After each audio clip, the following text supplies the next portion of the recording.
Thank you and welcome to another episode of the You Good Podcast with Rob. My name is Rob Hipowitz, and this is the You Good Podcast where we talk about mental health.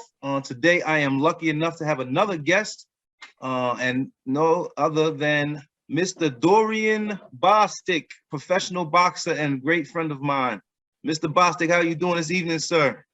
I'm doing good. I just left the boxing gym. Okay. Good. Health is wealth, brother. Health is wealth. So as a boxer, your health is always intact, I'm assuming. How you doing, man? How you been? How's the family? How's everybody going? Everything good. I've been going through a lot lately. I had about 5 deaths in the family since last year. The first being my father.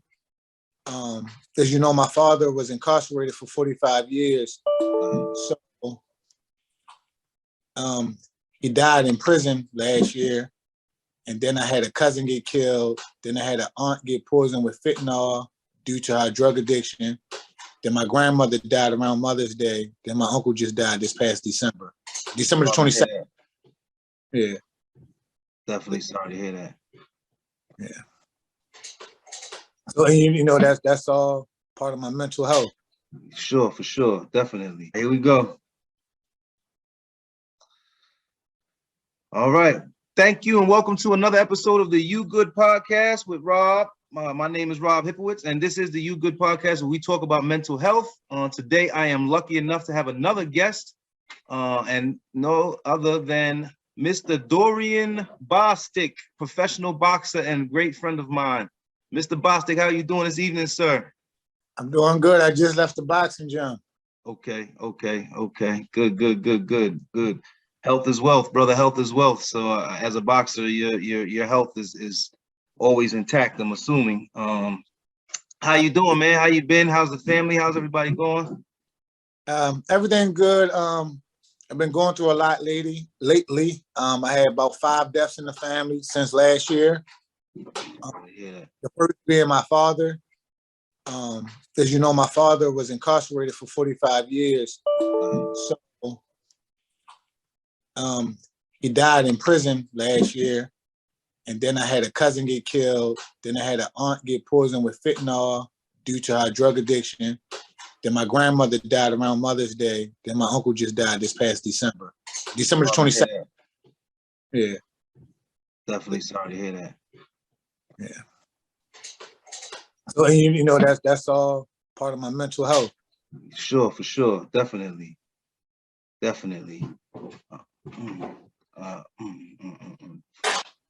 Hold on 1 second, bro. Hold on 1 second. I'm gonna pause this for a second. All right, man. Sorry for that little bit of interruption there, but I had to take care of something real quick. So back to you all. Please, for my listeners, for my viewers, I already kind of mentioned your name, but just introduce yourself a little bit, who you are. Yeah. So my name is Dorian Bostic. I'm a professional boxer working on his PhD. I'm 10-0. I just won a regional title.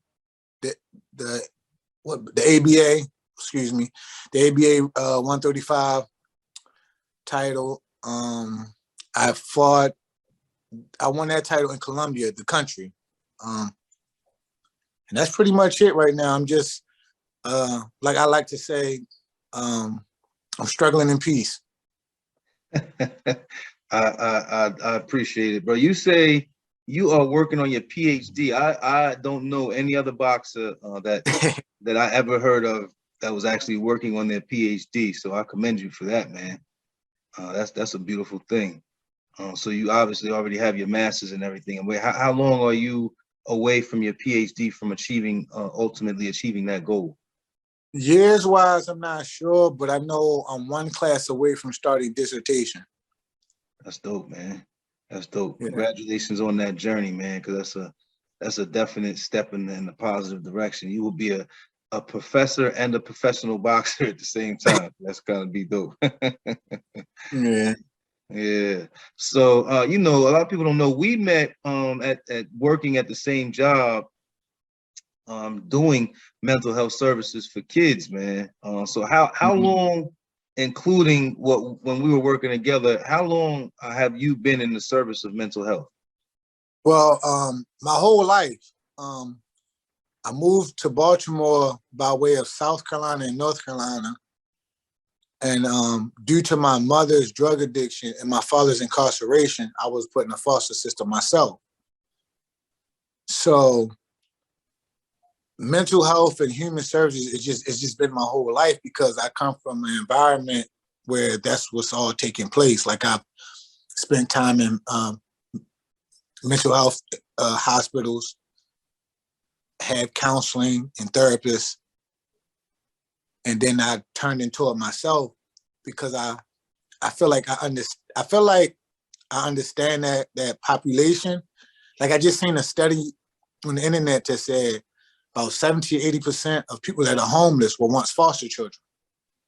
Mm. And and I tell people foster children are the forgotten children of the world. Mm. And we get taken advantage because the system is so rigged. Right. You have people who, whether they're related to you or not, they get compensated for bringing you into their household. And they really don't care about you once the money start rolling in because there's just so many hidden agendas with that, right? Right. And on the other hand, you have a lot of evil people masking behind the foster children system because that's where a lot of your child pedophiles and rapists are at. That's a way to get access to children. Speak on it, brother. Speak on it. And then another thing, which is the culture. For whatever reason, in the African American community, there's three things we don't talk about. We don't talk about sexual abuse, domestic abuse, and mental health.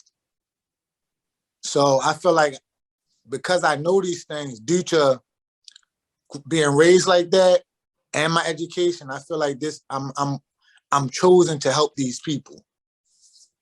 That's man, you spot on with everything that you said, bro. You spot on. And I apologize because I interrupted you a little bit earlier when you were kind of giving me some background information on you.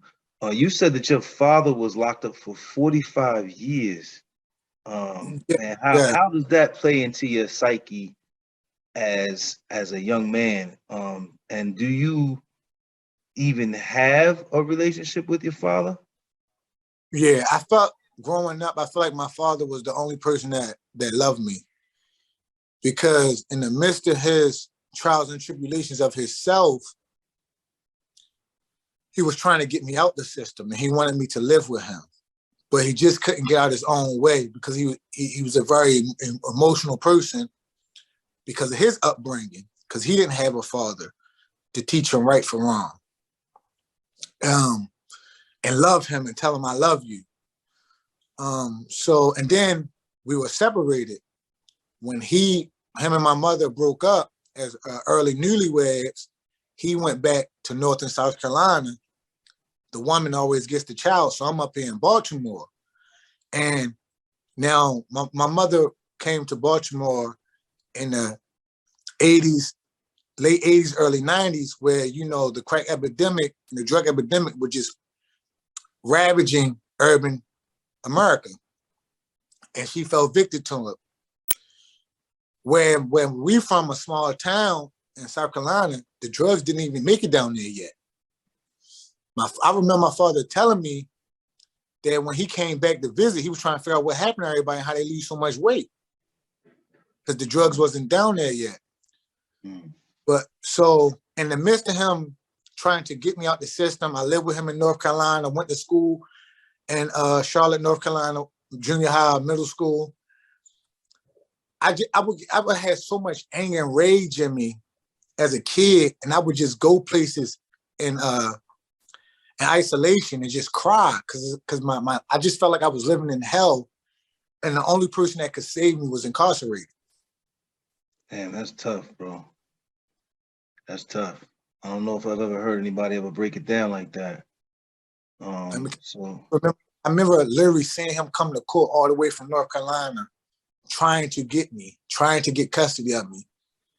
And I tell people, I don't really like to harness so much energy on how a person say, I love you, I love you. I'm like, that don't mean anything.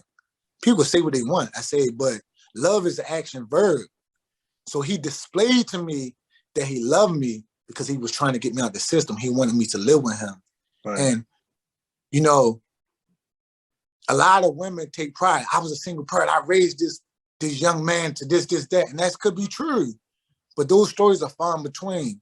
It takes a man to teach a young boy how to become a man. Yes, sir. Yes, sir. You're absolutely correct, man. That is one of the biggest things, biggest I will say some myth in our community.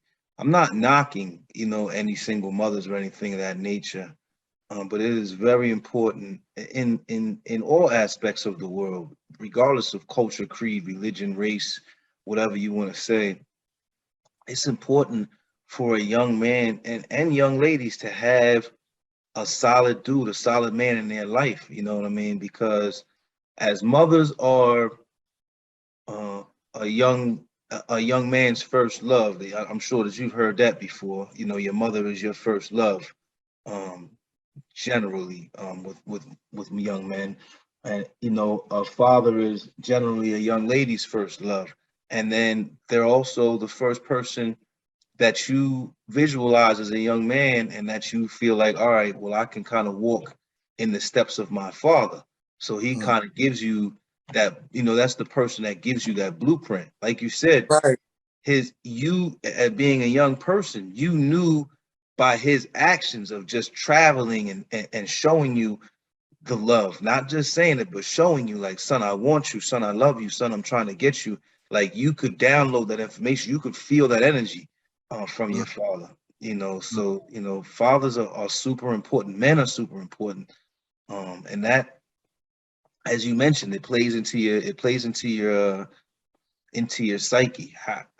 How were you able to kind of get through all of that, like knowing that you were still in the system, but knowing that you had that one person? Like I always think of fathers as like Superman or Iron Man, or that superhero in a young man's life or a young woman's life, knowing that your superhero was trying to save you, but was having to kind of go through so many steps and jump through so many hoops in order to try to get you back to where you felt like, well, this is where I belong. So I don't understand, why it's such a lengthy process.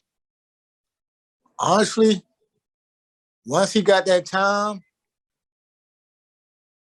because we talked, we had very intimate conversations. And when I was in the 6th or 7th grade, I started calling myself the chosen one. From Jeff Jarrett, the wrestler, Yeah. and The Golden Child with Eddie Murphy. Yeah, I remember that movie. Yeah. So, but I pour inspiration and motivation from anything I see or do. Okay. So my father was really hard on me when he was around me. I'm thinking, hey, let's make up for lost time, kumbaya. And he would just be like, I'm like, yo, you ain't seen me like 5 years. Why you being so disciplinarian? But he was preparing, and the reason why I'm saying this because I started calling myself the chosen one. He told me he was. He told me I was the chosen one. He told me how he had this dream that I was chosen for greatness and he wasn't going to be there for me. He said, I'm going to be on the path to righteousness, and on this path, there's going to be fire and there's going to be hands trying to pull me down. I got to make it to the other end of the bridge. And he said, I'm not going to be there. And that's why I said the prophecy is being fulfilled. And the reason why I say that is because my father taught me to read all the different holy books when I was a kid by way of the Nation of Islam. So when my friends are watching Dragon Ball Z and the Power Rangers and jumping and hanging all around, I was able to do that too, but when he come around, I wasn't. I'm reading about Patrice Lumumba and Stokely Carmichael and Medgar Evers and W.B. Du Bois and the Honorable Elijah Muhammad and Malcolm. I'm reading about these people. And then I got to correlate it to the Bible and the Holy Quran. And what I recognized, what they all had in common was they went through a lot to become the people that they were, where we look at them and praise them. I didn't understand it until he died, though. So I only understood this last year because he's gone. And I thought it would end different. I didn't think it would end like this. So now I know that I'm the chosen one and I have a higher purpose because I lost my best friend. I lost my number one fan and he died in prison.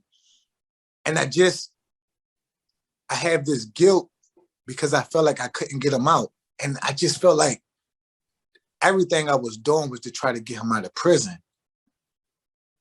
But I got to keep reminding myself that this is the prophecy being fulfilled as me being the chosen one, because I'm the only man like this from both of my roots, who grew up a star athlete while being homeless and poor. Like I won prom king, I won homecoming king. I was very popular, very poor. I'm a professional athlete. I got all these degrees. Society has never seen anything like this. There's not even no black boxers with a PhD. For sure. I know that for certain. You are, I mean, in that regard, you definitely to be celebrated, man. That's why I'm glad that I can, and I know that you were on the news before in reference to that, the local news, correct? Yes. What was that again? What news outlet was that again? Channel 2 was ABC, Channel 11 NBC, and Channel 13, which is WJZ. Okay, all local Baltimore stations. Yeah, yes. Okay, yeah. So definitely, in the course of this, as we go through, I want to make sure that you get your just due. So, anybody that's listening to this or watches this podcast, log on, go on YouTube. You can see Dorian, the educated boxer. I think if you just plug that in to YouTube, all that stuff will pull up, correct? Yeah, I think so. Okay, all right. Yeah, definitely. Like I said, man, I want to make sure you get your just due, bro. Yeah, I'm very humble, man. I don't get on the internet and be checking out myself. That's another part. I had to check people sometimes, and I tell them, just because I don't brag, don't mean I can't. True. That's a good statement, man. I like that. I like that. That's a good saying. I look real good on paper right now. Yeah, like, no. Yeah. You got an undefeated professional record and about to have a PhD. Like I don't know too many. There's not too many dudes out there that could say that. There's not too many people in the world that could just generally say that at all, period. You know what I mean? I don't care who you are. I know none of the Klitschko's ain't got no PhDs. The Klitschko's got PhDs. For real? They the only two. I just happen to throw those out there. Names out there. The Klitschko's are the only two boxers with PhDs. All right, well, I apologize, man. I don't want them dudes come looking for me because they big. but they didn't grow up in the climate that we come from. They come from a two-parent household and they had resources. For sure. Okay. All right. Well, pardon me on that misinformation. The Klitschko's, I commend y'all too. I don't remember their names, but the two Klitschko brothers who were both. It's Vladimir and Vitaly. Dang, there we go. Well, much respect to Vladimir and Vitaly Klitschko for having y'all PhDs. I misspoke and I apologize for that. I was, trying to be funny, and then come to find out that's not even a true statement. So, but there's no one that looks like me and you, and that's dig it. Okay, I dig it. Yeah, and you gotta remember, I'm a poor kid from the hood. Yeah, from the hood, and I started my boxing career off of GoFundMe. Dang, that's tough. Oh yeah, okay. I remember that conversation that you and me had. That was yeah, I definitely remember that. I definitely remember that. And what it also brought hindsight to was because I have a lot of peers who they would and people around me, they was like, now it kind of makes sense because we was like trying to figure out like why did you live with your best friend in high school? Like I call his family my foster family because I was an assistant and my social worker allowed me to live with him. Right. Against his election. He basically put his job in jeopardy. I was supposed to go back to a group home. Right. But I told him like, you can't just take which little bit of structure I have and put me in a group home. Yeah. Like if I'm in, because I'm getting up, I'm going to school on my own. I get up every morning, go to school. And I have to figure out how to feed myself. With no one around me that can say they went to school, graduated, and went to college. This is all. I'm not to take away from any type of religious beliefs or higher power, but this is all me. Yeah, yeah. And yearning for better and talking to people. And I can't say I did this all on my own. People do pour into me. I got people from all walks of life and all races that help me. Yeah, for sure. For sure, definitely. Yeah, definitely. But you knew that you wanted better for yourself, and that you weren't going to let your circumstances be the reason that you didn't make it. So regardless of all of that, you had, and that's what I talk about in this particular podcast, man. This is important because it takes a very strong person here, though. Like, so here is where you're strong at. I mean, obviously, you physically because you box and everything like that. But this is what had to be sharp. It had to be tight, and it had to be. And I mentioned, before in one of my other podcast episodes, is that this got to be wrapped up and it's got to be tight, and you can't let nothing in there, nobody in there that's not supposed to be in there. Because once you do, then that's when all the madness starts to happen. You see what I'm saying? That's when everything starts to kind of go crazy. Yeah, and that happened to me a lot. Before boxing. Because I wanted to be the best. I wanted to make it to the NFL. My dream was to make it to the NFL and then open up a homeless shelter. But I had so many distractions and pulling because I had no guidance. Right. And it takes a lot to come and fix a person. And what happens is a lot of people don't know how to meet people where they at. Right. And when you see where they at, you gotta decide how much am I willing to give or not give, because this really ain't my problem. And a lot of people turn the other cheek because it's like, I helped them. You could do the best what I gave them. Right. Not knowing I might need a little bit more. True. Facts. Life. Yeah. So the mental is guiding strong. It definitely was a strong foundation that my father laid there, but by no means I went through a lot. I go through a lot now, and because people don't understand how selfish you got to be to get to where you want. Like, we applaud famous people, but when there's somebody around you, it's like you don't understand and want to help them. When I'm only doing what the people you look up to doing. Yeah. It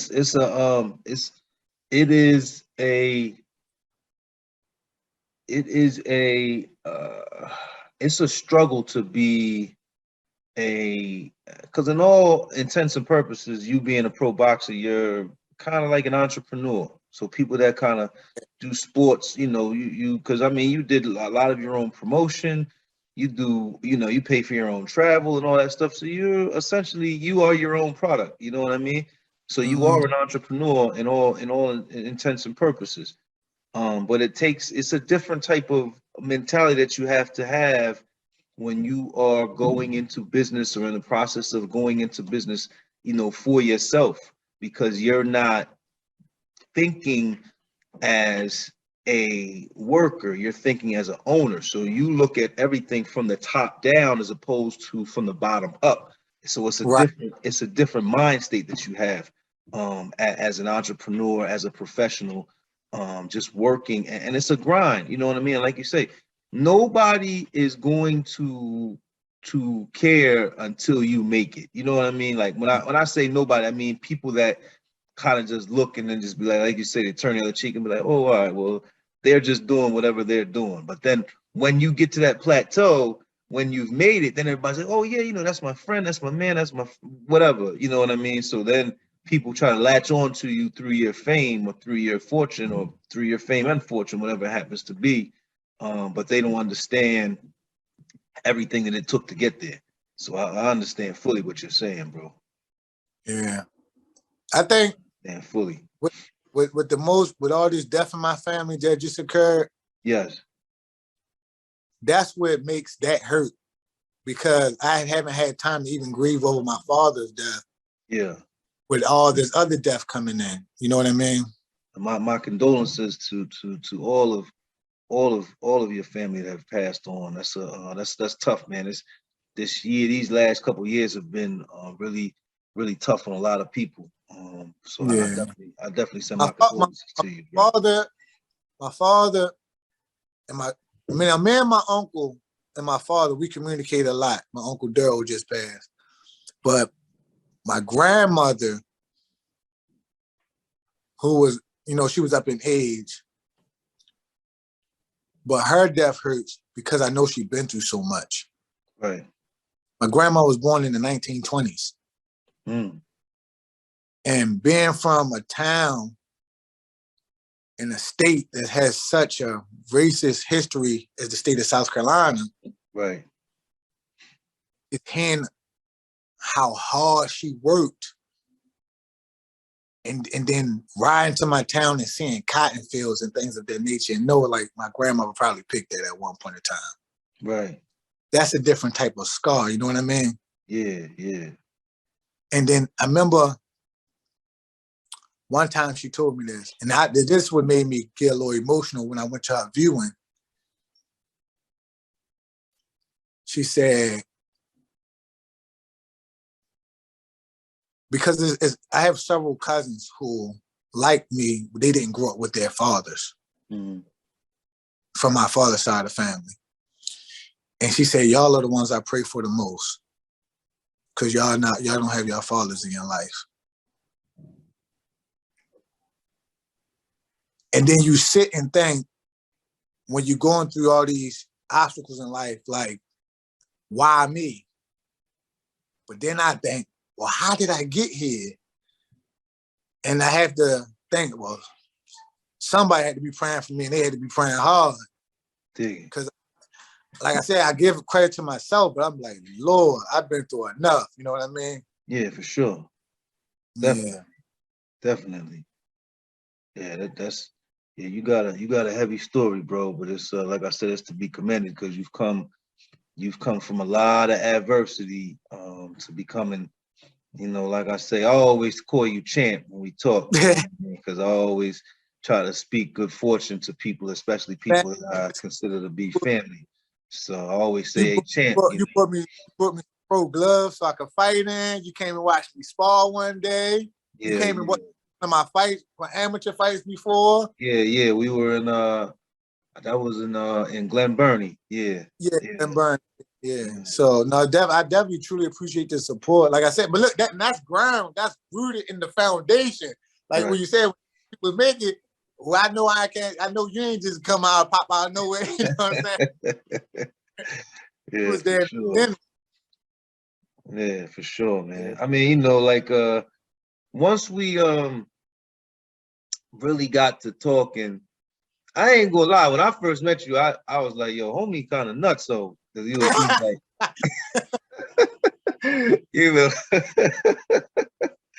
I was like, because he was like doing wild stuff with the kids in the vans at the job. I was like, nah, cuz he's not gonna last too long over here. And me and you was just talking about that the other day. Like I was like, oh nah, he's not gonna. I said, nah, I'm not messing with cuz he's nuts though. But once we sat down and really had like a sure enough conversation, I was like, oh wow, he really a good cat. Like he really a cool dude for real. So. Yeah. Like I probably cared too much. That's why I was letting them, rock up with the music. Yeah, y'all came through like y'all was about to do a drive-by on somebody, man. I was like, Like I'm a New Jersey Drive, right? yeah, word, yeah. Burning, spinning wheels and burning rubber and all that on the can. I was like, yeah, he's bugging. But that's that's funny, man. Sometimes you gotta laugh and stuff at things that we've been through. And See what happens is, right? You know how people be like, I'm a laid back this and I'm a this type of person. yeah, I'm all of that. You can't put me in a box. right. You see what I'm saying? You see how articulate I am. You see that I'm athletic, but then you see like, man, you were wild. You know what I'm saying? Yeah. Like I'm you know what I am? I'm a human being, bro. Without a doubt. Yeah, we all have like all these hats that we wear. But that's the mental health. For some reason, it make it seem like you got to be one way. You don't. We human beings, man. And whatever you go through, whatever you're subjective to, that's more than likely your outcome. I just had this conversation with my aunt, and I was telling her that like now, you see how we talked about what we don't talk about in our community with the sexual abuse, domestic violence, and mental health. Right. And inside of those three things, you know what else we don't pay attention to? What's that? The conscious and the subconscious. True. How you'll grow up in that environment and it doesn't look like it has a physical fact on you, but you're taking it in. That's the subconscious. Yeah. I just talked about that in one of the other episodes about downloading information. And then now you get up, you grow older, you wonder why your daughter won't leave a man that's putting his hands on her. Yeah. And then you wonder why your son is doing it. Right. Because that's the environment they was in. Right. Subconsciously, they downloaded that information. Exactly. That's very true, because in those environments, like I said, when you subject children, because that's trauma. When you subject children to trauma, you know what I mean, they might not have had anything done to them physically or anything like that. So they might have not been the ones to where the physical action or the yelling, it might have just been the parents. It might have just been, whoever they live with. But that is trauma to them because it's dysfunction. So when you grow up in a dysfunctional household, and that's a constant thing where it's constant yelling and screaming and bickering, and like you say, if there's sexual assault, sexual abuse, physical abuse, if there is those things that are happening and children are around that, you have no option but to download that information. As we always mention, like, we are products of our environment. Right. And that's not just what you do, it's what you see, it's what you eat, it's what you watch. Sure. It's everything. Like in that field with sexual abuse, they don't talk about how most people who are sexual abusers have been sexually abused. Both male and female. Right. Very true. Very true. And these things are not being talked about. And if that's one issue I have with my people and my culture, is like, wow, who are we saving? We got to stop passing what I call passing. It's called generational hurt. Why are we passing hurt? You're supposed to want the next generation to be better than you. You're supposed to want your children to be better than you. But our people we have so many issues. I mean, you see mothers jealous of daughters. I've never seen nothing like this before. Like, why are you jealous of your own daughter? Man, that's tough. That's a whole nother topic we could speak on, because I've definitely seen that before, and that's tough though, bro. That's tough. You're supposed to love and adore your kids and want the best for them and commend them and be happy, But like you said, that comes from a lot of pain and hurt. And that comes from a whole nother place in your mind. It comes from the generation before her. That's where it comes from. So a whole what? The generation before her. What mommy grew up saying from grandma, and what did grandma grow up saying from great grandma? Wow. And it's not being talked about. Right. So like what we talking about off camera. I wrote a book. Some of my family members mad at me because of things that I put in a book. But like I said, you ain't never denied. You said you upset with what I put in the book, but you never denied. But this the thing. What do I owe you? Nothing. I don't owe you nothing. Right. Yeah. Once I aged out, once I turned 21 or 18 or whatever how old it was when they stopped giving that check to my payee, without making that person look bad, that person gave me $20 and told me don't ever ask them for nothing again. Damn, that's tough. Why in the African American community we tell you when you turn 18, you on your own? Where am I gonna go? If living on your own was that easy at 18, I think everybody would be doing it. Yeah, without a doubt. True. Like, I'm still a kid. I'm not even, when you're 21 and 22, you still think like you're 18. Yeah, this is true. And so now I don't get no check. Nobody's getting a check for me no more, no nothing. Part of the reason why I went to college because I had no place to stay. Like, just give me some room and board. I mean, at least you were smart enough to go to college and not the other route. So You know what I'm a lot saying? of dudes sought room and board in other places. You know what I mean? Like I know a couple cats was like, yo, I know I'm gonna get 3 hots in the cot. So I Right, was go ahead and do something crazy. Yeah, I know. I know them too. Yeah. I just and one of my issues with my family is if you want to take credit for all the good that came from me, you gotta take credit for the bad too. Yeah, yeah, true. What's the name of your book? The Reasons Why I Fight. The Reasons Why I Fight. The Reasons Why I Fight by Dorian Bostic. All right, and where can people pick that up at? Amazon. Okay. Where we get everything else at. Amazon. Yeah. How about that? You probably a person off of Amazon. You probably can look up how much Dorian is. So, I'm not gonna say no to that. I'm sure if you click the right buttons and put the right thing in there, you mess around and have somebody ship to you in a box, an Amazon box, won't even know it. Somebody, they get in the refrigerator. Nah, it'd be a whole person in that joker. I mean, not to. I don't want nobody to take this out of context. I'm not, trying to make fun of human trafficking or anything like that, because that's a serious issue. And unfortunately, it's a serious issue in Baltimore. We just try to make light of the fact that Amazon, you can pretty much get anything from Amazon. So I don't want anybody to, misconstrue what we're saying. We're just making light of Amazon, not trying to downplay human trafficking. So I want to make sure that we say that. With a good friend of mine, and I call him my big brother, he's a pastor, his name George Hopkins. He told me that people don't like talking to me because I ask them the questions, and because I'm so smart and I do a lot of research, I make them look in the mirror. Yeah, nothing wrong with that. But people don't want to look in the mirror. And you gotta look in the mirror, man. You can't not look in the mirror and see your faults and see your mishaps and all that stuff, man. If not, then you're never gonna make yourself a better person, because if you constantly avoiding the mirror, then you never improving. You just staying the same person. But that's what especially in today's time with this fake perfect internet world we live in, where everybody just perfect. They posting quotes and they post, look what's gonna say. They be posting stuff where they don't even do what the person is saying. They do the complete opposite because they just that selfish. I'm like, why are you posting that when you're not even that type of person? And also we live in this religious driven society where I ask people because I've read the Bible 3 times, right? I told you my father made me read these books, right? Right. I ask people, what book are you reading, right? Because people are like, I'm good, and I'm this and I'm that.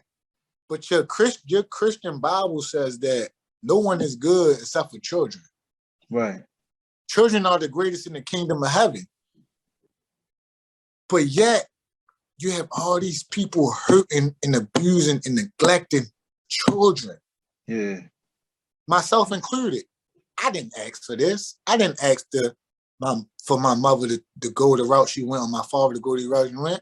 I mean, I even asked one of my father's siblings, my aunt, do you think my father was a good father? She said, I can't answer that. She said, why are you saying that? Because he was absent?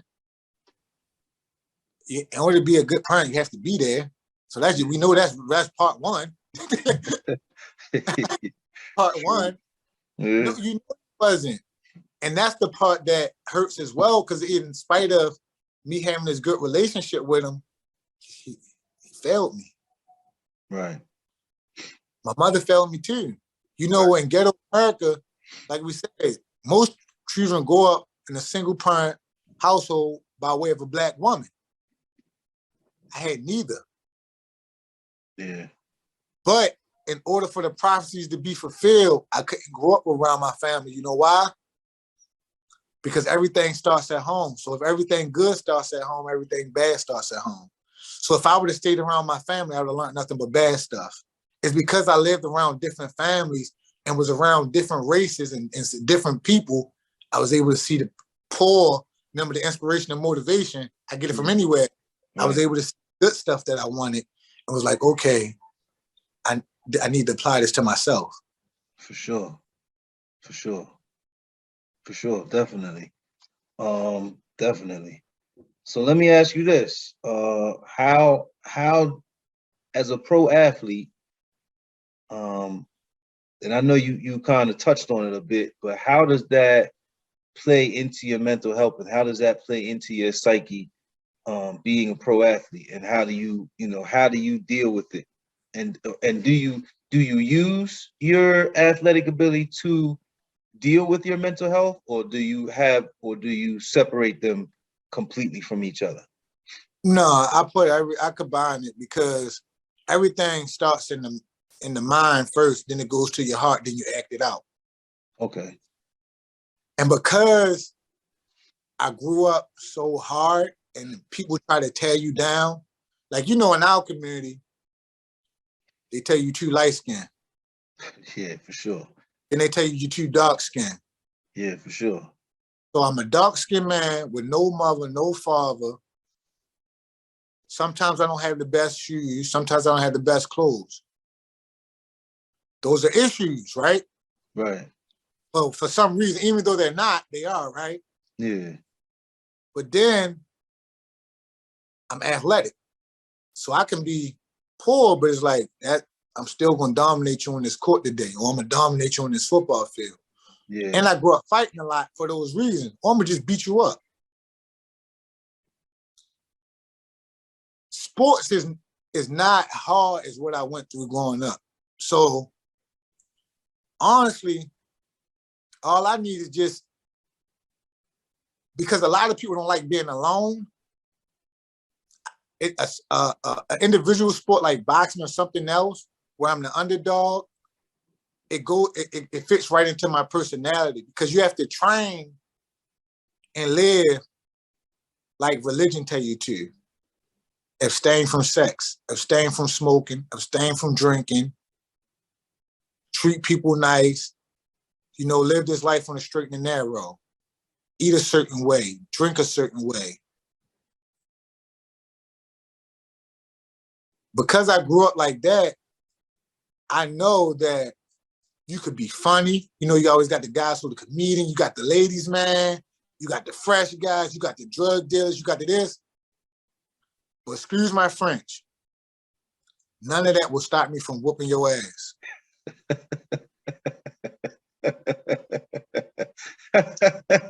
Spoken like a true professional boxer. Spoken like a true boxer, man. I'm not mad at you at all, bro. You know what I've learned just over the years, you have to have that confidence. That confidence is because if you don't have confidence in who you are and your abilities, then that's about 90% of the whole situation. That's like 90% of what you are and who you are, just even as a person. You see what I'm saying? That's in or out the ring. Yeah, Like without a doubt. Yeah, I'm just willing. in life. Yeah, I'm willing to kill and die for what I believe in. So that's why I don't bother nobody, and that's why I just go. I live the life that I live, because, like I said, people love attention. They want to be, but I'm okay being alone, and I'm okay with being dark skinned, and I'm okay with being like. And I don't have no self esteem. When I was a kid, my father would tell me I was beautiful, and I'd be looking at him like, man, what's wrong with you? Like, I only know this word because of a movie right Yeah, before the dude. lady. You know what I'm saying? Like, Yeah, why are you calling me beautiful? But he was building me. He was giving me high self-esteem. for So sure. when I grew up, I didn't have to worry about it. For sure. Like, when you go through the age when all the girls want the light-skinned boys, I never say nothing anyway. I ain't want no girl anyway. Like, I go to the house to try watching Pokemon and Power Rangers and Dragon Ball Z. Yeah, it's yeah, definitely. I mean, I've definitely heard, you know, growing up in the neighborhood, you hear all those things, you know what I mean? And we always, I don't, I don't know how that works in other races. You know what I'm saying? I don't know how their depiction of someone else that is of the same race, Yeah, how, you know what I'm saying? Like, what does that look like? Like, do Caucasians, I mean, I know they go kind of off hair color, I'm gonna say, like that's a brunette or that's a blonde or that's a redhead, or you right. know what I'm saying? So I don't know, does that make you, for Lesser. us it was almost like classism. You know what I'm saying? Like the color of our skin was like classism. So it was like the Yeah, darker you were, the worse of a person, the worse off you were, and the lighter you were, like, oh, you got better as you got lighter, which is a terrible thing because obviously that comes from slavery mentality. You know what I'm saying? Where it was at like the field slaves and then the house slaves. You see what I'm saying? And and unfortunately, as a people, we kind of still carry that mentality. And I've heard about that even in man, listen, other countries I and had all that stuff people too. in So my family, I would have people in my family tell me, like, say I'm asleep for school. They don't say, Dorian, wake up. They say, tell Dorian to get his black ass up. right. Like, why? Like why everything got to be a skin characterization of how you describing me? Or look at your hair, you got nappy hair. And Yeah. I'm like, what? Like, man, you look African. Like, Lord, like, what? Let me ask you this. What did I do to you? Because remember, Yeah. mind you, I'm a kid. Yeah. People in my family would tell me, you're going to be a junkie just like your mother when you grow up. You're going to be a jailbird just like your father.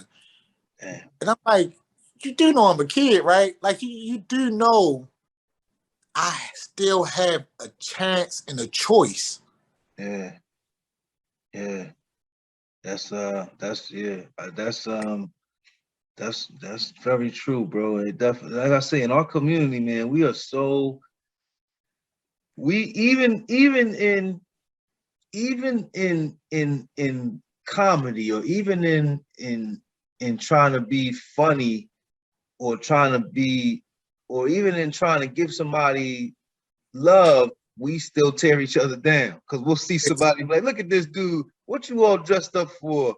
And if we see somebody that's dressed up, it's only two places that we say that you going. If you dressed up, where you going, man?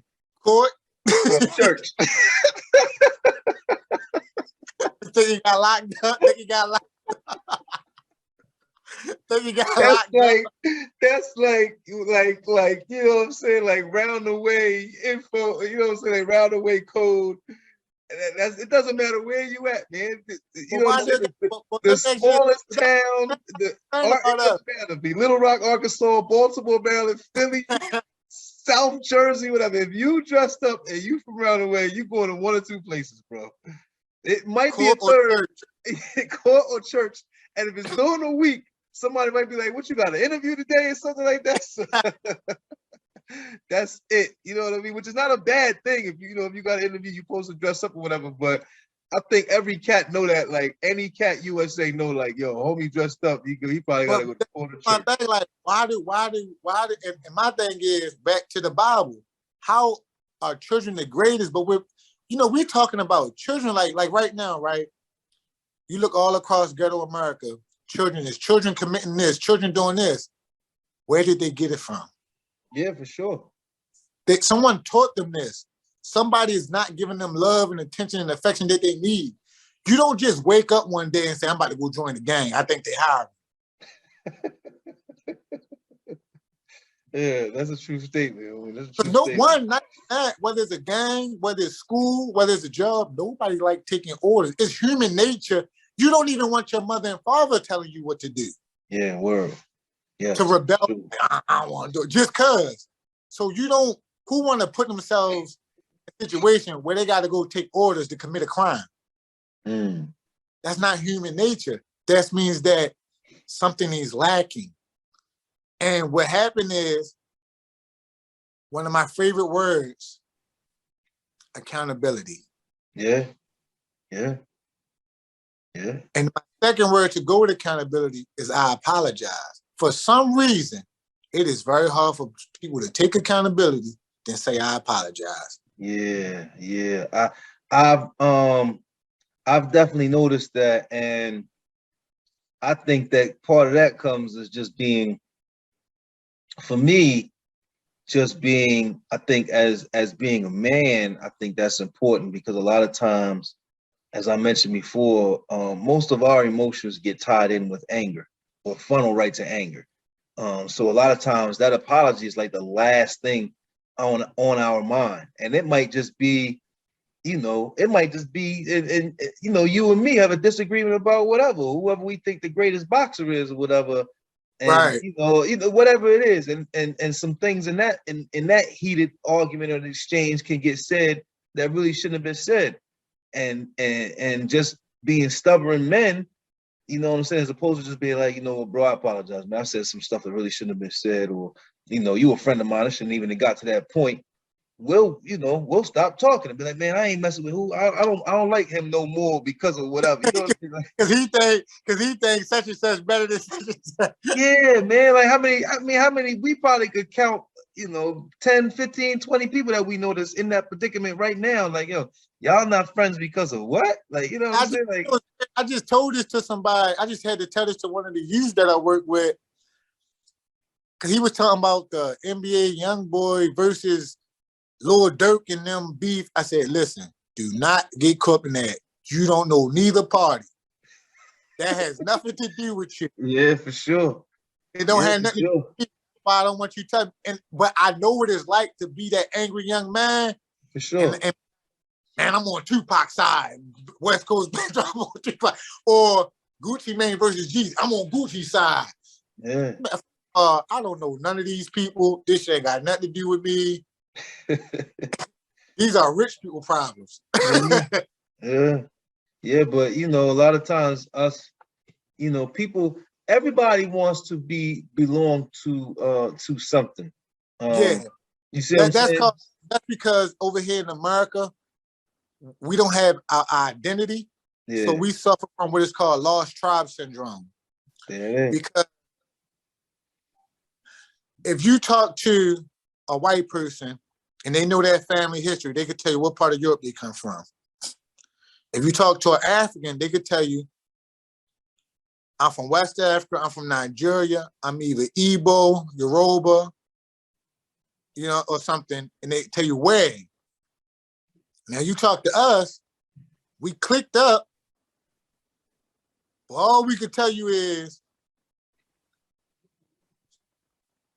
somebody was in the slave system, but that's it. We don't know what native tongue we used to speak. We don't know what tribe we used to be a part of. We don't know what our old religion was.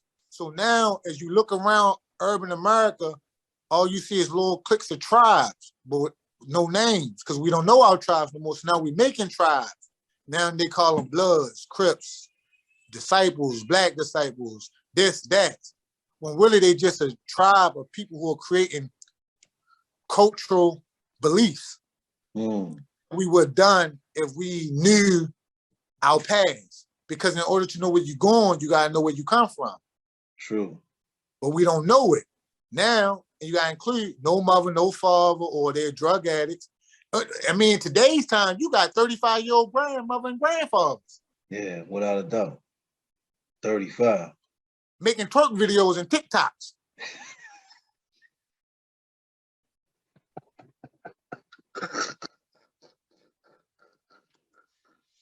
So no, yeah, facts. Straight facts, bro. Straight facts. Got the little 13 to 12-year-old, 15-year-old, oh, take a picture for me like this. Record me like this. Uh-oh, we lost him. All right, my bad. Oh, all right, man, you good. Yeah, important phone call. Now, what do you think they're going to go do?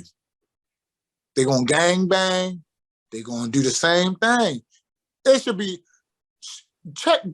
so many children are being caught doing sexual acts in school. That's something they learning from home. Something that they've been exposed to. Right. By the internet now, because you could go look up all type of stuff on this internet. Yeah, no, it's the gift and the curse, man. I had a little boxer from the gym. I don't say his name. Asked me how do you have sex? So I asked him, like, did you ask your mother and father? Like, I should have this conversation with you. Sure. He said, I asked my mother, she told me Google it. I'm like, no, man, that's porn. That's not real. Yeah.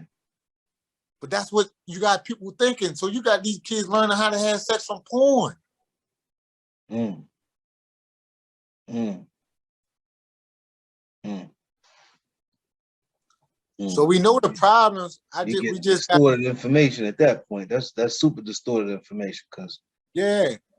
We know all the problems, but as me, and it's hard for me to accept this, being a role model, because I never wanted to be a role model. Never want to be. I don't want to be on I never wanted to be on an unwanted pedestal. I consider myself a real model. Like if I cry and I'm hurt, I'm gonna share some tears. If you disrespect me in a way that I see fit, I'm gonna be making the news like Mike Tyson for some outside the ring. Like, I'm not perfect, and I don't want to be perfect. Yeah, dig it. That's what I struggle with right now, as far as my mental health. Like, how does society look at me? Because I don't want to be a role model. Like, I can't tell children not to do something, or people, if I'm not giving them nothing. So that's why you see me feeding the homeless and doing these different acts. Like, at least I can give them something, because if I'm not giving them nothing, who am I to tell them to stop doing? Because everything is survival. Yeah. That's the first law of nature, self-preservation. Yeah, definitely. That's something that I've done for quite a long time, and I don't do it for like clout or nothing like that. But I kind of, and we've all gone to church or mosque or whatever it is that you do as far as your religion. But and everybody pays tithes and things of that nature and give to the church and all that. But I just felt like my money is better served if I actually truly, because this way I know it's going into the hands of someone that absolutely and truly needs it. You know what I mean? So I'll go and do things for homeless or children or whatever. And that'll be, you know what I'm saying? I feel like I have that enough relationship with God, I'll say, that he understands that's me paying my tithes or me giving my offering because I'm giving it to somebody who I know is less, who has less than what I do and is in need, not less than me, but just has less and is in need. And sometimes, I'll just stop and have a conversation with a homeless young man or a homeless young lady or a gentleman or whatever, and tell them like, look, I see you. And sometimes, that means the world to them because they feel like they're invisible. You know what I mean? Because when you're in those predicaments and a million cars are riding by and things of that nature, I can only imagine how that feels. I can only imagine how it feels to feel unwanted, unloved, uncared for, all of that. So, I let them know like, look, I see you, and you still matter. And this particular predicament is not, who you are as a person. It's just a situation that you're going through. I've had a couple of different conversations with some homeless young gentlemen and young ladies, and like you said, you'll be surprised at the conversation. And when I was young and I was out there in the street selling drugs and things of that nature, I would sit and talk to the drug addicts and give them free drugs or give them some money. And the stories. A matter of fact, even along with doing that, when my mother would go to her, AA meetings for alcoholism, she would take me and one of my siblings. And those stories, they still stick with me to this day. And everything is 1 degree of separation. The same thing with the homeless, the same thing with the drug addict. Everything is the foundation is trauma. Yeah. Or Yeah. neglect, or like you said, wanting to be a part of something. That lost tribe syndrome we was talking about. Yeah. Stockholm syndrome, having empathy and sympathy for your abuser. Yeah. Yeah. And you know what's not taking place? Healing. Yeah. Yeah. It's no counseling. It's no therapy. It's no, that once again, that's the reason why I want to have these conversations. That's the reason why I want to have this podcast, man. I hope that this grows to a million people in the community are able to just get in contact. I hope people see this conversation and be like, man, like Dorian real, you know what I mean? Like he been through, but still persevered, still, made it. Still, like, look at this brother that's been through all of these things. Everything that you've been through has and will in the future, unfortunately, knock people completely out their comfort zone and out their box. It'll make people have to attend those AA meetings. It'll make people have to attend NA meetings. You know what I'm saying? And those things that you've gone through, that trauma, abuse, neglect, not feeling loved, uncared for, like you say, at point in times, you felt like you might have been homeless or just in the street or doing whatever. Like those things are what knock people out, man. Not felt, I was. Well, not yeah. felt, I was. Well, those things, and look at you now, man. Look at you now. You have your own children. You see what I'm saying? You have your own family. You have your own home. You have your own life. You have your own, like I said, you are undefeated boxer on the way to get a PhD, bro. It's not a lot of people that can say they come from where you have come from and have made it to where you're at. So, that's not a light task. And I don't know when the last time somebody told you this, but I'm proud of you, bro. Man, thank you. I truly appreciate it. For sure. Yeah, People definitely. tell me, I just had to heal from it not coming from where you wanted to come from. Yeah. Yeah. Like I said, I was pretty popular, man. East Baltimore, down the hill. That's why I got tattooed on my body. I represent, and all my life, people from, like I said, they're important to me. But outside of my father, it never came from who I wanted to come. Your home. Yeah. Yeah. You might actually know. I just interviewed Damon Jones.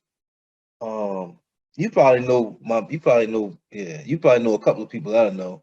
Like I said, Damon Jones, he from over east too, so I'm sure you guys have probably crossed paths, or your family members have crossed paths, because he's from the east side of Baltimore as well. And I'm sure, one of my best friends is from over there as well. Baltimore's such a small town. If you know 6 people, and it's very territorial. I just had this conversation with somebody, because you yeah, know how, like, if you go to New York and you go to a different borough, you could tell like why this borough is different versus the other borough. yeah, for sure. Or like in my area, when I go back home down south, you could tell the difference by the counties. Like this county has this and this county has that. But I'm like, you do know if I ride the whole Baltimore city, no disrespect, it all look vacant. Yeah. I mean, it's a little difference between east and west. I've never. If I drive from East North Avenue to West North Avenue, what's different? Oh no, ain't no different. That definitely ain't no different. I'll give you that. North Avenue definitely. North Avenue the same all the way. Yeah. I remember when I first moved here, I was gonna move on North Avenue, and the dudes from Baltimore was like, "Nah, brother, we not gonna let you go out like that." They was like, "Nah, keep looking. We not gonna let you go out like that." I was a cat. I was like, "Yo, whatever. I'm gonna move. Moving into the city, whatever." They was like, "Nah, we not gonna let you go out like that." He said, "Nah, you can't move on North Avenue, bro." So and I'm not knocking nobody live on North Avenue. I'm just saying,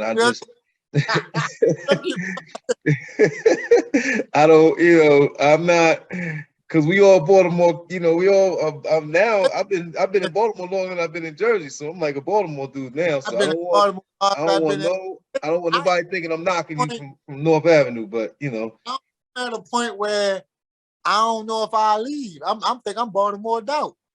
yeah. I use dummy as a term of endearment. Now I'm not gonna say I'm not that Baltimore because I'll still get mad if somebody call me a dummy. Like, hey, what's up, dummy? I'm not cool with that. I'm like, no, what's up, dummy? Yeah, that's definitely a Baltimore thing. I'll never understand that. Yeah. That's where I'll just shoot back up to Jersey with that situation. Yeah, man. I'm Yeah. Baltimore out, man. Yeah, I dig it. I mean, like I said, I've been here longer than I was in New Jersey, and I got family and everything down here and all that now. My The son one moved down here and one all thing I that. do like about Baltimore though, if all else fails, we gonna go out fighting. Without a doubt. That's Without a the one doubt. I love about this city, man. Because Yeah. it's a lot of things that you may get away with in other cities. Like I told my peoples, I said, no disrespect to anything. Because everybody now is South Southern Baptist. Yeah. And they believe in praying maybe a little more than they should with certain situations. Yeah, I dig it. I said, but if Dylan Ruth would have came and banged up a church in Baltimore, he'd have got shot back by the time he made it outside to try to get away. Oh man. Am I lying though? Yeah, I don't know if homie would have made it in the church with the joint on. Somebody might have clipped Cuz right on 33rd or Urban and one of them blocks. They might have got clipped right on that joint before he even made it up in there. Yeah. You see what I'm saying? Yeah. That's the warrior spirit. That's the warrior spirit that goes with us having lost tribe syndrome, because a lot of people don't understand that we had warriors over here in Africa, just like we had warriors over here that was fighting against slavery and colonization and things of that nature. That's who you get. That's who people got first. You gotta get the warrior class out first. For sure. Mission. I'm Geechee. I'm from down south. I got Geechee, y'all. The Geechee Gullah people built my town. So it's in me to be a warrior. It's in me to be scared of nothing. And then my father just reassured that I had high self-esteem. And then you hear people saying, I pray to the ancestors. These are the reasons why. Because their blood is still flowing through me. I could easily, be passive aggressive. Right. Yeah. I've been called that before. I mean, like I said, if we're gonna talk about it, we're gonna talk about it. So I've definitely been called that before. Passive aggressive. That means you held some things in and let it slide, and then it came out later. I mean, I play chess, so you can't let everybody know every move you're gonna make, and you always got to be conscious of what your opponent's intentions are, because sometimes they try to act like they're going one way, but they're really going another. So, I've definitely been accused of being a little passive aggressive, which is in itself not a. I think most people, to be honest, from where I'm from, are like that. You know what I mean? We wear this cloak of coolness until we not cool no more. You know what I mean? Yeah. I mean, I think people misunderstand in the way that what you're saying, because at the end of the day, you teach people how to treat you. Yeah, without a doubt. So is it I'm passive aggressive, or you just was cool until you did something wrong? I mean, I just, I'm big on respect, and I'm big on challenge. You know what I mean? So, I don't never want to feel like I'm being disrespected, which is most people. But that goes, that comes from. People don't want no smoke, bro. Huh? A lot of people don't want no smoke, and they let people disrespect them in all types of ways. Now I'm the type of nigga. I'm the type of person. Cause you like you touched something right there. You struck a. It's cool, bro. I gotta edit this joint anyway. Yeah, definitely edit that. Because Or maybe not. Maybe not. We'll see what happens. sometimes a person get over on you or do something, Yeah. and I might be slow. I might be slow enough where it might work, but if I figure it out, I'll still come back later. like no, I ain't like that slide. I've been there before. You know what it is. You know what it is. Like, I think in general, as a warrior, like you don't go looking. You see what I'm saying? You don't go looking. So a lot of times stuff might happen, and you'll downplay. Not you, just a person will downplay it. You know what I'm saying? 'Cause I'm probably guilty of it myself. So we don't go looking. You know what I'm saying? But so we have the will, but we don't necessarily always have the want to battle or to be in confrontation and to fight. You know what I'm saying? But we have the will.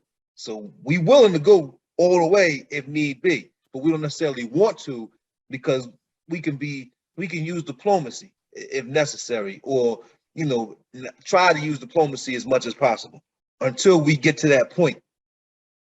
Now, once we get to that point of no return, then that's it. Now you've gotten me to the point to where there's no turning back. Diplomacy has already been, already been thrown to the side, and now we're at the point of where we're at. But we don't go.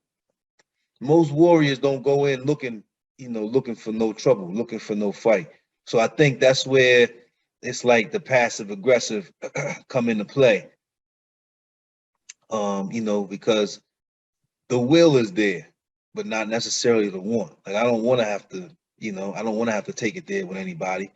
But in the back of your mind, you always know, like, all right, I'm not gonna allow you to take advantage of me either. So I always tell my family, my sons too, and I'm like, look, I refuse for anybody in this family to be a victim. Like, we not going to be victims. So we going, we not going to allow bullying and all that other crazy matters. We not doing that. You know what I'm saying? Now, we not looking for no trouble. I'm not walking around like, yo, whatever. But at the same time, I'm not going to let you try to victimize me or my family. That's not, we're not doing that. I ain't gonna lie, with certain people though, I be wanting it so bad. Well, see, but I think with that comes, but you're a fighter. See what I'm saying? That's what you do. That's your profession, bro. You know what I'm saying? It's like, I think it's because I kind of always been like that. Cause I be sitting back peeping people, yo. There be some people out here who just, I don't know who they think they is, but I'm like, I watch you not do that with him, but now you going all in on him. I mean, with you being a fighter, you pick. I mean, like, as they say, the old adage, you gonna pick your battles. You see what I'm saying? So you gonna know, like, oh, all right, I see. I don't know. I just called the heavyweight out. Yeah. Oh, okay. Well, good luck with that. Like, that's what they said. I'm like, I'm telling you. I'm just. They like. I don't know, man. Like I said, I probably got some of that Baltimore lead up in me too. Just don't spend all the money on the Bentley like the other dudes did. Nah. I ain't never go check. I just be saying it, man, because I'll be like, sometimes you ever sit back and be like, I think I'm a little crazy. Yeah, without a doubt. I know I've accepted. That's another reason why I did this podcast, bro. I've accepted that in myself. You know what I'm saying? I know that already. You know what I mean? Like, Dave Chappelle said crazy is the worst thing you could call somebody because it's dismissive. It means I just don't understand you. When I took psychology at Coppin State University, yeah, my teacher said never call somebody that, because she said it does mean that. So in the midst of being crazy, are we just misunderstood? Yeah, I mean, I I would always say, like, yeah, I know I'm a little touched. Like, back in the day, people be like, man, you touched me, you a little something. And then, but I ain't gonna lie. When I get around certain energies, I feel like, see, there's more people out here like me. But see, that's what it is, man. Like, I'm an energy person, so I can feel that. You know what I mean? And I think with you, once we started, conversating and talking and all of that, like, you can feel people's energy. You know what I mean? And you and me, befriended a lot of the same people. You know where I'm going with that. We don't have to say the names. To where, we befriended a lot of the same people and then found out like, oh, nah, I can't. Them dudes not on the same wavelength I thought they were. You know what I'm saying? Right. So, yeah. So, That's the energy in the universe, right? that's the energy. You see what I'm saying? But you and me, like, we stayed connected. Like, oh, he understand me and I understand him. And a lot of conversations we had, a lot of conversations you and me had, we ain't say no words. People would say stuff and you and me would just look at each other and have a whole conversation and just be like, and not say not one word. You know what I'm saying? It'd be like, it'd be tripping low key. yeah, for sure. For sure. You and me have had a lot of silent conversations. And then come back like, man, you heard? Yeah, for sure. For sure. But that's like, Like I said, huh? you thought I was wild, so I just be looking like I'm wild, but I don't agree with that. Yeah, no doubt. No doubt. Well, I'm gonna tell you what we really start breaking bread when you were coming like Haile Selassie. You kept calling me Haile Selassie, but the way you were saying it almost like the ball was off of Coming to America 1. It was like, who the kid? I was like, yo, this. But when we would talk, you would see that I had a lot of knowledge. But I'm like, why you calling me Haile Selassie? Out of all the freedom fighters you could have called me, you called me Haile Selassie. I'm like, Haile Selassie? That's what came to my mind, man. That's what you remind me of. He was a good one, though. He was a good one. Without a doubt. He gained a lot of ground. Yeah, without a doubt. Well, I just would have called me somebody else. I was like, yo, say Haile Selassie.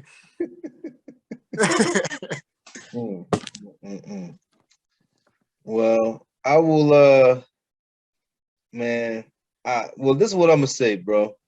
This was much needed conversation, man. And I greatly appreciate your honesty, and I greatly appreciate your vulnerability, because a lot of times, thank you, us as men, in particular men of color, we are not willing to be vulnerable with one another, especially just in conversations about mental health or family, or as you mentioned, man, sexual abuse or any of that type of stuff. Like, we kind of remain silent in those conversations, when many of us have unfortunately experienced some of those things or all of those things, and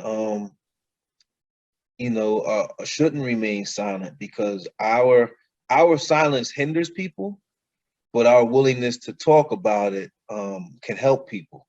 So, that was one of the reasons, not one of the reasons, but yes, one of the reasons as to why I wanted to do this podcast, why I wanted to do this particular interview with you, because like I said, I know you personally as a friend, but I know the energy and the wisdom and the information that you could bring to the table. Like I said, the vulnerability, because at the end of the day, that's when they be like, yo, homie's a real dude or whatever. I think that's the real part, when you can be vulnerable and allow people to see that.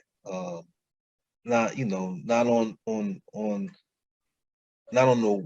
being, just being vulnerable, bro, because it doesn't make you. I know what you mean. Yeah. So, I appreciate your honesty and your vulnerability in this, man. Is there anything that you would like to add to this before we end this interview? Any tidbits, any information, anything about yourself that you Oh, give me My, your Instagram and all of that stuff so people can know and to follow you and everything. a fake friend hacked my old Facebook and Instagram trying to do some scamming stuff. Oh man. Follow me on Facebook. I think at Dorian. I think it's just Dorian Bostic.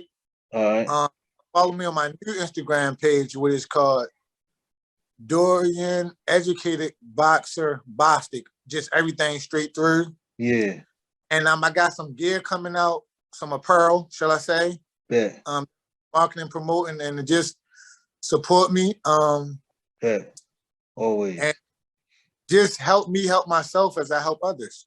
Yeah. Bet. Bet. Yeah, always. You know, I'm always going to support, bro. I got much love for you, much respect, man. I appreciate you, bro. Like I said, Man. me and you have conversations, you know, just about life, about family, about a bunch of different things. So this is this is a pleasure for us to be able to talk and Yeah, we knew each other for what, like, you gotta think when you met me, I probably was only like 22 years old. right. How old are you now? 30.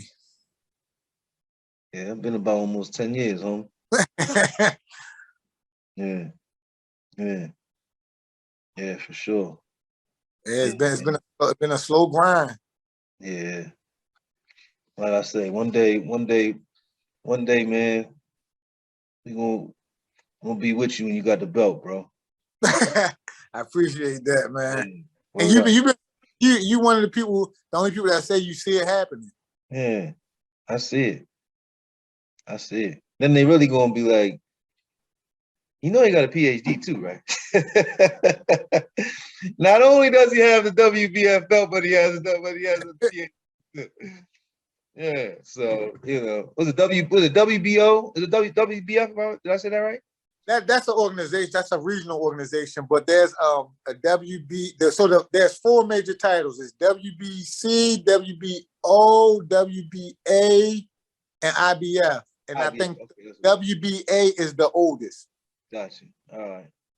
Well, I'm saying 2 out of 5. No, you said 4, right? Four. Yeah. I'm say Two out of 4. So I'm gonna say 2 out of 4, bro.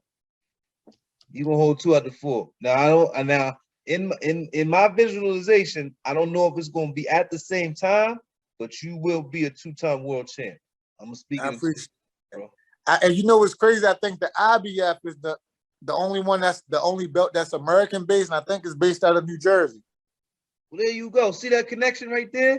Come on, man. We're gonna speak that into existence, man. There it is. There it is, man. There it is, man. From my mouth, as they say, from my mouth to God's ears, and back to your boxing gloves, bro. So I appreciate that. yeah, If I can get the no. unified, be nice though. Like you said, We can get it together. I gotta get in there in that gym with you, man. I've been slacking, but yeah. So I time with definitely, the COVID and everything. huh? I said we living in some different times with this COVID and everything. Yeah, without a doubt, man. Without a doubt, without a doubt. Yeah, I went to my uncle's funeral. The whole funeral caught COVID. For real. Man, everybody. I talked to so many people that got COVID after the funeral was over. Dang. Yeah, I mean, with me reading and kind of doing research, they say it's gonna kind of almost end up being like the flu, like how everybody just gets it, you know what I mean? And then You heal and go about your business. yeah, that's it. Like But that's where it's starting to come. Right. Huh? But if you ain't right, I guess what you're like die. I mean, I think that has. I mean, some people die from the flu too. That's what I'm saying. That's what I'm saying. Yeah, yeah. So I don't, I was in college when the swine flu came out. right. See what I'm saying? So it's so many, COVID-19 or variants of it have been around for quite a while. What we on COVID-22 now, right? I don't know, bro. We on COVID something. I know something out there floating around and cats is catching it. I'm trying to stay away from that joint. So, I don't, I know a lot of people that have had it, bro. Like a lot of people, a couple of people in my family, a couple of friends. Yeah, man. I mean, like I said, I talked to so many people. They eat the pho. I'm like, yeah, the whole food. But I was was it a pallbearer? So I was in the cut. I was away from everybody. So, but Yeah, everybody that was like in the crowd, well, a lot of them tested positive. yeah, that's crazy. Yeah, I mean, it's out there. So, we living in crazy times. COVID, mental health, all this stuff is, unfortunately, it's not like it's separate now. It's not like it's COVID over here and mental health over here. That's just is combined now. You know what I'm So saying? Like it's one. It's with with almost like one and the same. with, Because with, with with COVID shutting the world down, it allowed for people to stay still for once because we live in such a fast society for sure, where things like the Me Too movement and actors and actresses and just famous people just coming out about sexual abuse and things of that nature, myself included. Like everything that I've talked about, I have not been exempt from none. right, And just me, myself, right? There's been several other world champion top level boxers who have came out and talked about sexual abuse. Sugar Ray Leonard, right, Mike Tyson, Peter Quillen. And that's just the ones that I can remember offhand. right, All former world champions. for sure. So, and I think because of the times we living in, where I do feel like society has gotten people's feelings have gotten a little softer. But I think that if we're living in the times where famous people are starting to come out about these things, it's time for the regular people who make the world go, who are the working class citizens or the poor class. We need to talk about it because they're not being dressed. And like I said, it's just passing generational hurt. Right. Yeah, you're definitely right about that one. Definitely right about that. Definitely right about that. Yeah, man. Yeah. We could probably have a 10-hour conversation about this right here, bro. No, It's it's another, a So, good. yeah. Like I said, man, I appreciate you, man. I appreciate the feedback, bro. I love you, man. You know what I'm saying? I thank you for coming on the show. Like I said, we've always had a good friendship. Um, and I just want to say I commend you for all that you've done. I'm proud of you, man, because that's a lot. It's a lot where you've come from to where you at. So, you know, it's to be commended. So, Thank you. Dorian Bostic, definitely. Dorian, will you tell him? Tell him your name, man. It's Dorian, educated boxer Bostic. There it is. There it is. Thank you, everybody, for tuning in to another episode of the You Good podcast with Rob. This was a great episode with a friend, a confidant, Mr. Dorian, educated boxer. I said follow him on Instagram, follow and subscribe to Instagram at you_good_podcast. Subscribe to the YouTube channel. And I thank you, brother. Thank you very much for this interview, for this time. And I said we'll be talking soon, and I'm sure this won't be the last interview. One of these interviews, I'm going to interview you as world champ, bro. One of them. Appreciate Yeah. Appreciate Word up. So hopefully that'll be sooner than later. But we one of these interviews is going to be world champion Dorian, educated boxer, Bostic, world champ. So yeah, I'm gonna speak that into existence, brother. Yeah. Appreciate you, man. Have a good night, man. Thank you for your time. Many blessings to you and your family, man, and stay safe out here, bro. All right, thank you. No problem. All right, man. Have a good evening. All right. All right. You too. We're out.